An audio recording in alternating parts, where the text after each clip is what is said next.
Hello, I'm Gavin Ris and I manage the Dart Centre's programmes in Europe. The Dart Centre has been working now for more than 20 years as a think tank, resource base and networking centre for journalists and filmmakers who cover trauma and violence. And today I'd like to share with you some insight into handling the psychological pressures of working on the coronavirus pandemic.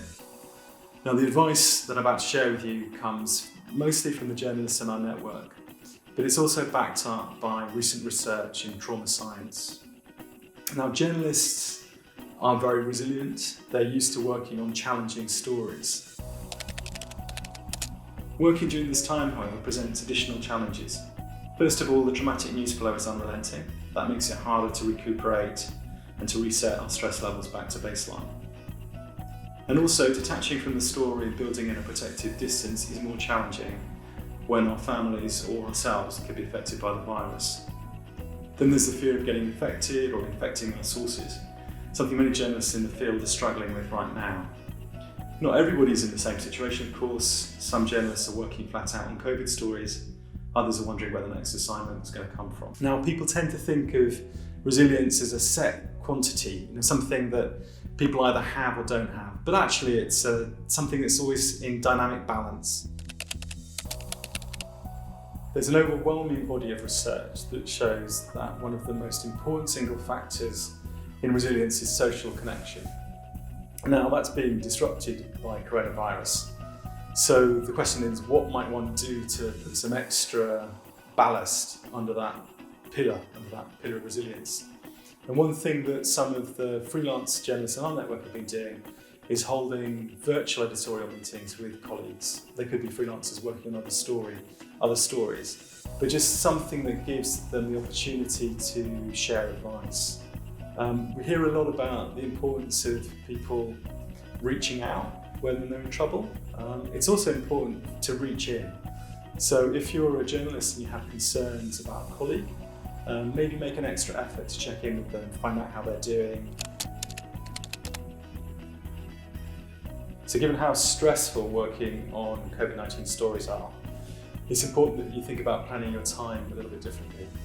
When doing traumatic work, save the most emotionally challenging things you have to do. These could be difficult interviews, for example, at a time when you have the most energy, so that for most people, probably earlier in the day rather than later. When stress is unrelenting, it's very hard to concentrate. Probably most of us are working about 75% of normal capacity. Don't beat yourself up for not being able to do some kind of big task. Revise your goals and think about small steps that will give you a sense of attainable victory. And that's also true in your personal life. There's a lot of stuff on the news now about how this is the perfect time to take up a completely new hobby, Sanskrit, or learn to juggle on a unicycle, or whatever those things are. Now, they might be very kind of fun and distracting and could be useful in all kinds of ways, but try and limit the number of extra challenges that you place yourself under right at this particular moment. It's important to keep tabs on one's own emotional state. There's this theory that being strong is all about suppressing emotion and kind of stifling one's own feelings, but that's actually not good advice at all. In a situation like this, it's very common for people to be moving through kind of emotional bad weather, one moment feeling fine, the other minute feeling quite overwhelmed by things. And so checking in and taking stock of those changes is really important as a kind of mechanism for avoiding overload. The one thing I can't stress too much is the importance of finding ways of detaching from the news.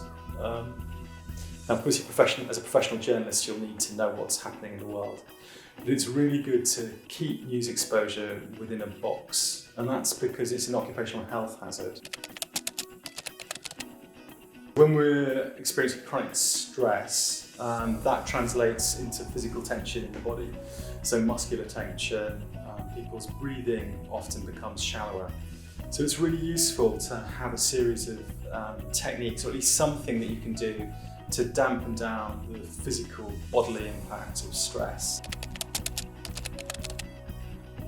So to end, I'd like to share two other things that come up all the time in our conversations in our network.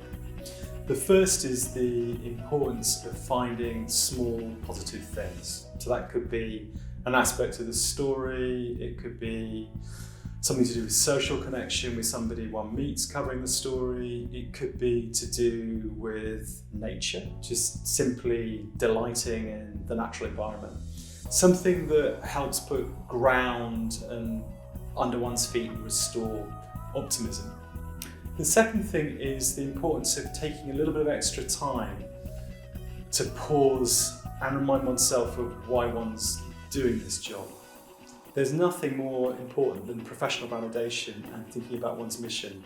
This is a kind of major crisis, and the work that you as journalists and filmmakers are doing out there really matters. I hope you found some of this useful.